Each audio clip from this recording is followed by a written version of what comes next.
नमस्कार, मैं हूं वीरेश सिंह। आईटीआई के टॉक शो में आपका स्वागत करता हूं। आज जो है तो जो पुराने आईटीआई वाले हैं, आईटीआई शिफ्टिंग करना चाहते हैं, टेट बढ़ाना चाहते हैं, यूनिट बढ़ाना चाहते हैं, अपना यूनिट क्या वही सीट बढ़ाना चाहते हैं, ठीक है ना।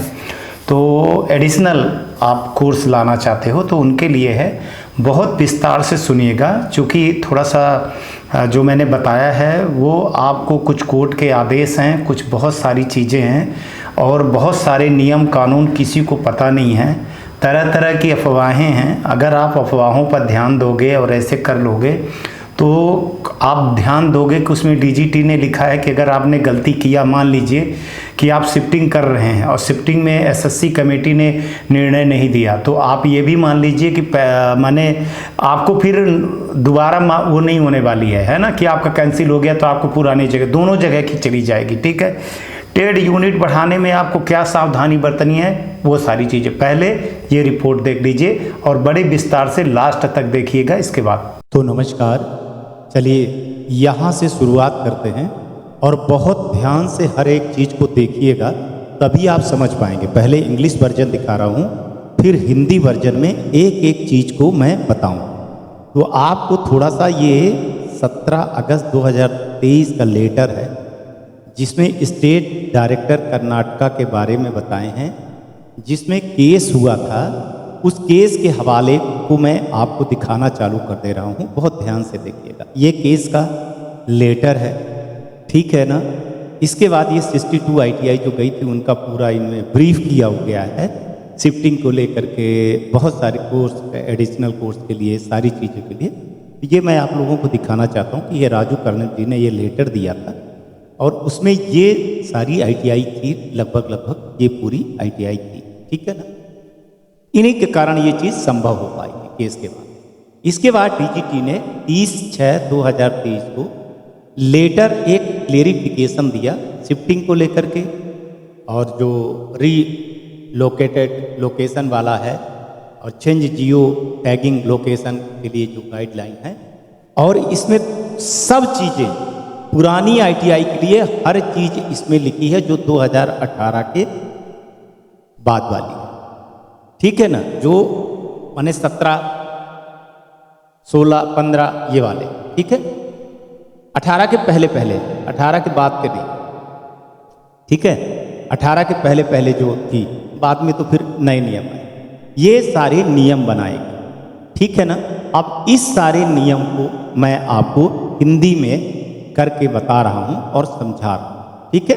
अब देखिए कि जिन आईटीआई को टेट यूनिट एडिशनल माने पुरानी आईटीआई को अगर बढ़ाना है तो वो देखें उनको क्या कह रहे हैं कि एज पर डीजीटी अफिलिएशन नाम से 2018 क्या कह रहा है। तो आप लोग सबसे पहले कि लीज ऑनरशिप डॉक्यूमेंट को अपडेट कर लीजिए। अपडेट मतलब लीज आपकी ख़त्म तो नहीं हो रही है, ऑनरशिप के पूरे डॉक्यूमेंट हैं कि नहीं हैं। और दूसरे नंबर पे कह रहे हैं कि क्या ऐसी आईटीआई जिनके ऊपर एफआईआर, सीबीआई या सीवीसी कोई भी केस डीजीटी का चल रहा है वो इसमें अलाउ नहीं होंगे, या डीएफलेट वाले हैं वो इस पर बिल्कुल नहीं आएंगे। तीसरे नंबर पे है कि सोसाइटी, ट्रस्ट, कंपनी जो भी हैं, ये सारे डॉक्यूमेंट अपडेट होना चाहिए। जैसे सोसाइटी का क्या होता है, धारा 27-28 होता है शायद, वो अपडेट होना चाहिए, मतलब माने 2024 तक का अपडेट होना चाहिए। 2024 मार्च आ गया, 25 तक का पूरा अपडेट होना चाहिए। फायर सेफ्टी सर्टिफिकेट ऑनलाइन होता है भाई साहब, ये आप समझिएगा, ऑनलाइन रहता है, ये ऑफलाइन वाला नहीं चलेगा। ये आप ध्यान दीजिएगा, जो आप फर्जी बनवा लेते हैं, ये ऑनलाइन प्रोसेस वाला ही चलेगा।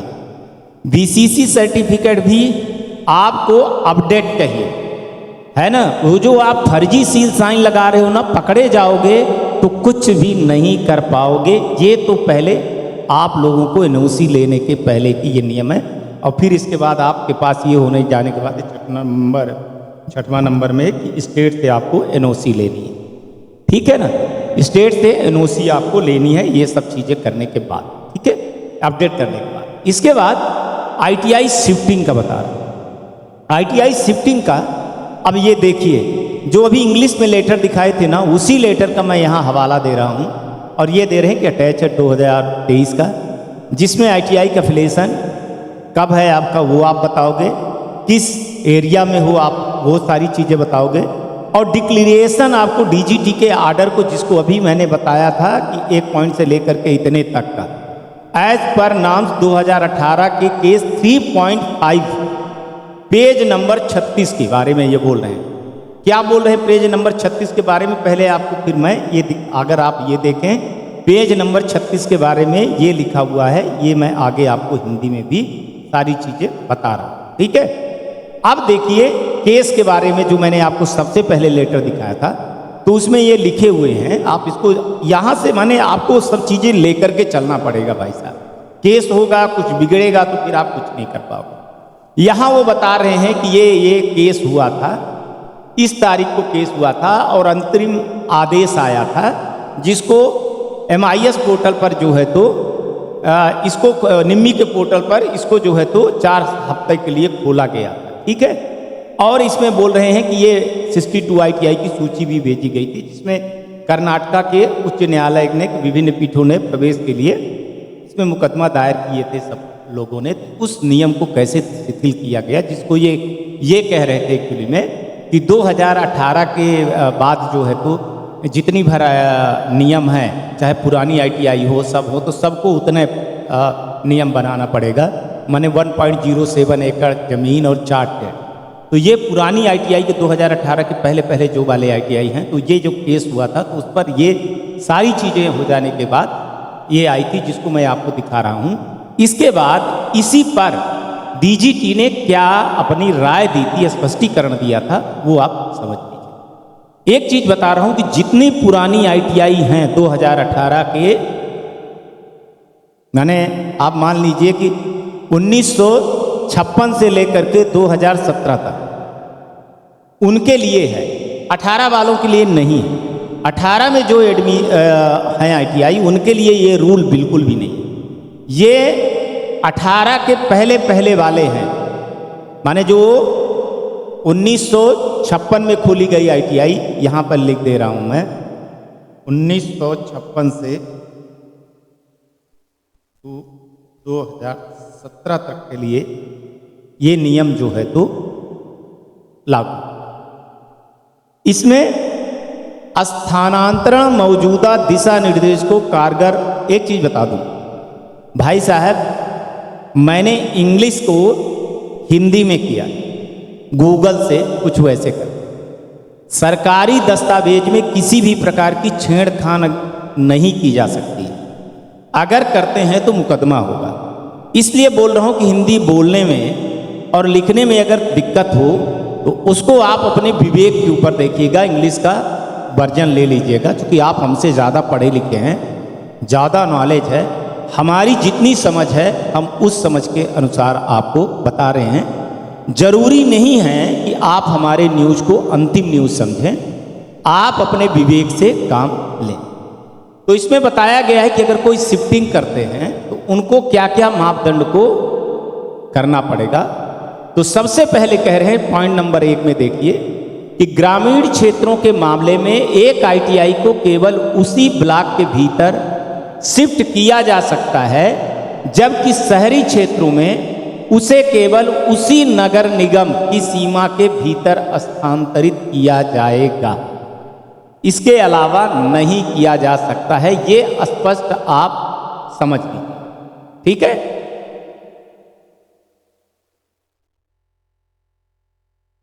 ये आप समझिए। अब इस मामले में नए नियम क्या कहते हैं, उनके नियम क्या कहते हैं, उनको बोल रहे हैं कि ITI उन्हीं ट्रेडों के साथ शिफ्ट हो सकती है जो वर्तमान में पुराने स्थान पर संबंध है। माने आप पुराने में जो एफिलिएशन है उसी ट्रेड के साथ दूसरी जगह शिफ्ट हो सकते हैं। संबंधता 2018 से पहले संबंध माने एफिलिएशन ITI को अध्याय 2 ITI संबद्धता के लिए नागरिक मानदंड 2018 1.2 A और B में दी गई भूमि की आवश्यकता से छूट दी जाएगी। मतलब ये जिसके बारे में 2018 के बारे में कह रहे हैं कि 1.07 एकड़ जमीन और 4 फीट से पुरानी आईटीआई को छूट दिया जा रहा है। इसीलिए वो लेटर और यहां आपको समझा रहा हूं कि पुरानी आईटीआई को जो है तो 1.07 एकड़ और 4 फीट से छूट दिया जा रहा है। हालांकि यहां कंडीशन लगाते हैं कि शिफ्टिंग की आवश्यकताएं, जैसे संस्थागत शिफ्टिंग की आवश्यकताएं जैसे कक्षा, कार्यशाला, आईटी लैब, ड्राइंग हॉल के साथ में एडमिनिस्ट्रेटर क्षेत्र की आवश्यकताओं को नवीन मापदंडों को पालन करना चाहिए। माने आपकी लैब जो है, आईटी लैब, ड्राइंग लैब और प्रशासनिक जो क्षेत्र है उसको 2018 के नियम के अनुसार आपको चलना पड़ेगा। ठीक है।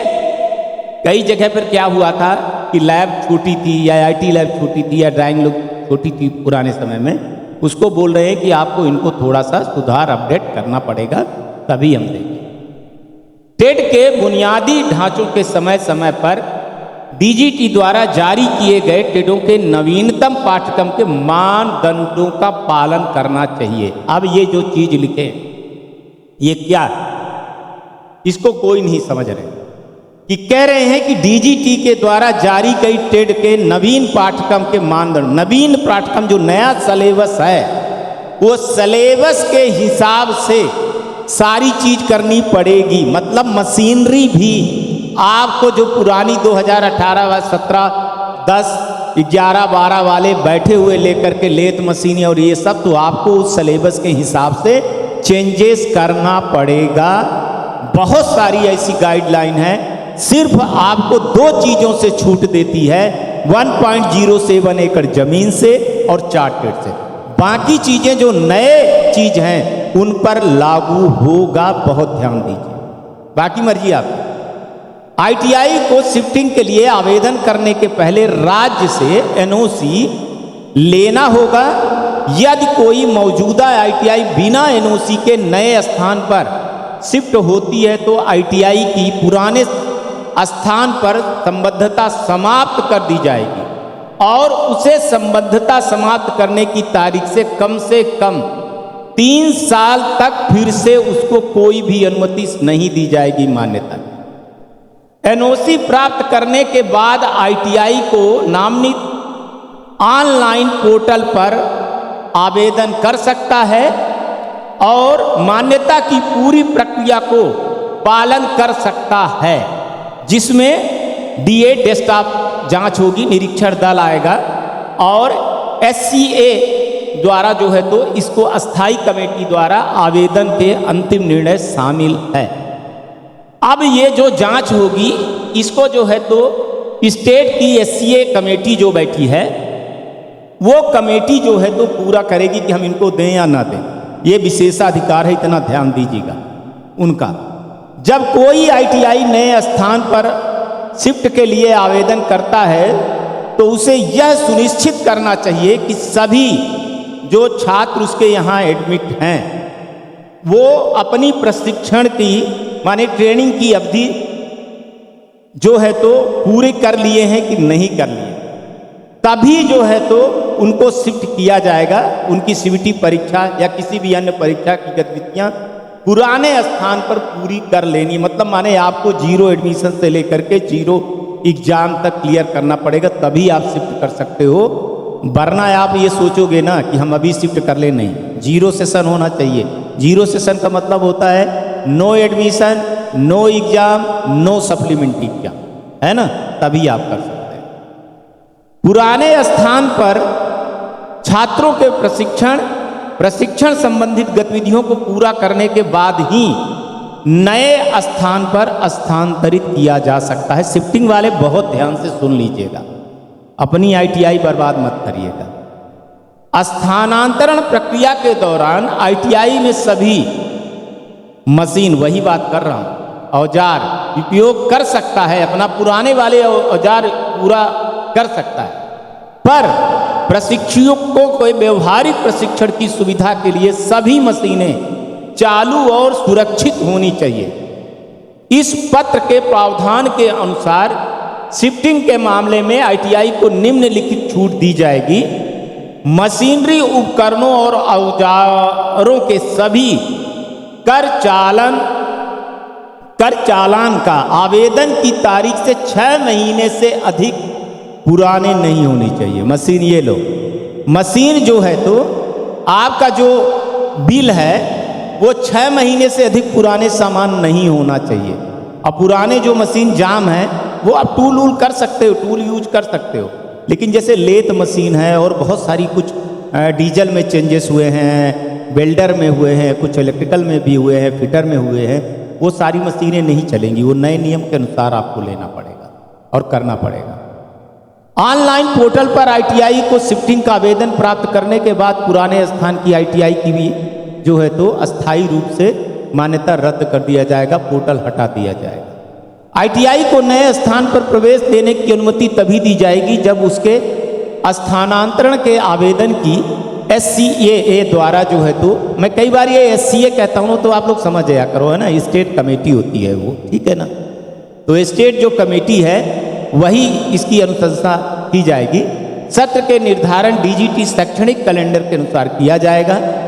10वें पॉइंट में कह रहे हैं कि यदि SCA द्वारा ITI को नए स्थान पर स्थानांतरित करने की अनुशंसा नहीं की जाती है तो संस्था को दोनों में से किसी स्थान पर जारी रखने की अनुमति नहीं दी जाएगी। ये आप ध्यान दीजिए, ये तो लटका करके रख दिए कि अगर मान के चलिए कि अगर कुछ आपसे गड़बड़ी हो गई तो ये भी चला जाएगा और दोनों भी चला जाएगा, माने दोनों में अनुमति नहीं दी जाएगी, है ना, किसी भी स्थान पर जारी रखने की अनुमति नहीं दी जाएगी। बहुत सोच समझ के काम करिएगा, बहुत मेहनत करके चीज़ बताई जा रही। कोई भी ITI अपनी स्थापना की तिथि से 5 वर्ष के भीतर स्थानांतरण के आवेदन के लिए पात्र नहीं, माने कोई 3 वर्ष हो गया, 4 वर्ष हो गए, 5 वर्ष हो गए, नहीं, 5 वर्ष के बाद 6 वर्ष हो गए तभी आप शिफ्टिंग करिए, उसके पहले आप शिफ्टिंग नहीं कर सकते। कोई भी ITI को DGT द्वारा पूरी तरह से डीएफिलेट है तो उसको जो है तो स्थानांतरण नहीं किया जा सकता है ना। कई बार जो है ना तो डबल हो जाते हैं, के लिए आवेदन करने के लिए प्राप्त नहीं होगी। ITI के स्थानांतरण के साथ साथ ट्रेड की इकाई को जोड़ने की अनुमति भी नहीं दी जाएगी। ITI के स्थानांतरण के मामले में ट्रेड इकाई को जोड़ने की न्यूनतम ग्रेडिंग, माने आप 13 नंबर को ध्यान दीजिएगा कि आपकी न्यूनतम ग्रेडिंग जो 2018 के नियम बनाए हैं उससे कम अगर होगा तो आप शिफ्ट नहीं कर पाएंगे। 14 नंबर में कह रहे हैं कि मौजूदा ITI को ब्लॉक नगर सीमा के बाहर स्थानांतरित करने की अनुमति नहीं है। यदि कोई ITI ब्लॉक के बाहर नगर निगम सीमा के बाहर स्थानांतरित होना चाहता है तो वह नवीनतम माने नए नियमों के अनुसार 1.07 एकड़ जमीन और 4 फीट के साथ ही आवेदन कर सकता है, लेकिन उसके पिछले वाले जो है सारी चीज़ें खत्म हो जाए, ये आप जान। इससे बेहतर है नई ITI खोलो, है ना, ये ITI चलने दो, वो ITI खोलो और जब वो ITI की मान्यता आ जाए तब इस ITI को क्लोज कर दो, बंद कर दो। 15 नंबर में यदि किसी मामले में ITI को अनिवार्य कार्य से तात्पर्य में ऐसी परिस्थिति में जहाँ पे मान के चलिए चक्रवात, प्राकृतिक आग, भूकंप आ जाता है तो फिर उसके में आपदाएं आती हैं, तो ऐसे जो संस्थान हैं तो उनके संचालन प्रभावित होता है, उनके कारण से स्थानांतरित होना पड़ता है, तो उसे समक्ष अधिकारी के अनुमोदन को अपवाद के मामले के रूप में निपटाया जाएगा। मतलब माने आप अपने JD को अगर ये बताएं, जैसे कभी कभी हिमाचल में भी हो गया था, चक्रवात के कारण कुछ आ गया था, कुछ गुजरात में हो गए थे, तो उसके चक्कर में हो सकता है, बाकी नहीं। अब लेकिन यहाँ पर मैंने बोला था कि अगर किरायादार मकान मालिक रात को निकाल दे तो ITI वाले क्या करेंगे, तो उसमें उन्होंने कुछ नहीं बोला। यही तो सारी चीज़ें। अब ITI वाले ही नहीं लगते हैं तो हम क्या करें, हम ही लड़ें। तो 17 नंबर पे कह रहे हैं कि मल्टी ट्रेनिंग इंस्टीट्यूट वाले को स्थानांतरित करने की अनुमति नहीं है। MST ITI जहाँ है वही रहेगी, वहाँ से नहीं हो सकता, क्योंकि MST ITI के योजना का लाभ केवल संबद्धता मापदंडों 2018 में कुछ छूट के साथ आवेशित क्षेत्र तक ही सीमित है। इस तरह से पॉलिटेक्निक इंजीनियरिंग कॉलेज के अतिरिक्त क्षमता में खोले गए ITI को भी स्थानांतरित करने की अनुमति नहीं है। 17 नंबर को MST ITI वाले बहुत ध्यान से देख लीजिएगा।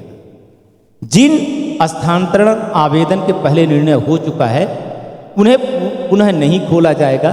आवेदक ITI को इस तरह से कार्यालय के ज्ञापन में दिए गए प्रावधान के अनुसार संबद्धता प्राप्त करने के लिए नए सिरे से आवेदन कर सकते हैं। उपरोक्त दिशा निर्देश ये सारी चीज़ें दी गई हैं, जिसको मैंने अब आपको दिखाया था कि 3.5 में शामिल है। मतलब आपको पुराने ITI वाले थोड़ा सा 3.5 18 के मानदंडों को देखना चाहिए। तो उसको मैंने हिंदी में ये किया है कि यदि कोई मौजूदा संस्थान नवीनतम NCVT मापदंडों का पालन किए बिना DGT को राज्य निर्देशक के निम्नलिखित पूर्व स्वीकृति के बिना किसी स्थान पर स्थानांतरित होता है तो उस संस्थान की जो है तो संबद्धता से वंचित कर दिया जाएगा और उसे संबद्धता से वंचित करने की तिथि से कम 3 वर्ष की माने डीएफिलेट कर दिया जाएगा, अगर जो कोई बिना बताए हुए 3.5 में साफ साफ लिखा है। ठीक है। संस्थान को नए स्थान पर स्थानांतरित करते समय संस्थान को यह सुनिश्चित करना होगा उसके छात्रोत्र जो है तो कोई प्रवेश न लिया हो, एग्जाम नहीं। यदि कोई संस्थान NCVT मानदंडों का पालन किए बिना DGT के माने लिखित स्वरूप में बिना स्थानांतरित कर लेता है तो उसके खिलाफ FIR चालू हो जाएगी। ये ध्यान लीजिएगा, बहुत सारे लोगों को ये दबा दी गई है, जल्दी उजागर होगी। संस्थान को पुनः संबद्धता के दौरान में वो सारे मशीनरी है ना उपयोग कर सकता है, लेकिन वही जो मैंने आपको बताया कि 6 महीने से ज़्यादा पुराने नहीं होना चाहिए। इसलिए पुरानी ITI के जो सामान खरीदते हो तो देख लीजिएगा, है ना। चलिए बैक टू स्टूडियो। अब आपको समझ में आ गया होगा कि मैं क्या कहना चाह रहा था, और बहुत ध्यान दीजिएगा, है ना। अगर आप ध्यान नहीं देंगे तो दिक्कत आपको होने वाली है, हमको नहीं होने वाली है। तो आज मैंने 2 लोगों को जिनको एडिशनल टेड बढ़ाना है, शिफ्टिंग करना है, ये 2 लोगों का ही नहीं है, इसमें अगर और बहुत सारी चीज़ें हैं जो लागू होंगी। इसमें रीअप्लेसन वाला भी लागू होगा, आपका मैनेजमेंट भी लागू होगा, बाकी सब बताएंगे। लेकिन नियम कानून जो है ना पुरानी ITI के 2018 के बाद के जो हैं वो ठीक है, लेकिन 1956 से लेकर के 2017 तक के कुछ भी ITI वाला अगर करता है तो उसको इसी नियम के तहत में, इसी कानून के तहत में काम करना पड़ेगा। वैसे अगर मैं कहूँ तो आप लोग अपने स्टेट से संपर्क में जरूर रहिएगा। व्हाट्सअप नंबर है, अगर आपको लगता है तो व्हाट्सअप करिएगा फ़ोन करने के बजाय, कि आप कहाँ से कर रहे हैं, कौन सी ITI से कर रहे हैं, क्या आप जानना चाहते हैं, आपको मैं बेहतर बताने की कोशिश करूँगा। एक चीज़ और यहाँ पर मैं बोल रहा हूँ कि देखिए, ये आप अपने विवेक पर सारी चीज़ें रखिए। ज़रूरी नहीं है कि ITI टॉक्सो जो बता रहा है वो सब बातें आप मानिए, ये आपके विवेक के ऊपर है। आज तक के लिए इतना ही, कल आएंगे तो फिर किसी नए मुद्दे पर बात करेंगे। तब तक आप लोग अपना ध्यान रखिए, आसपास सफाई रखिए, बड़े बुजुर्गों का सम्मान करिए और ये ITI टॉक्सो दिखते रहिए। फिर आपको जैसा लगे वैसा करिएगा। नमस्कार, जय हिंद, जय भारत।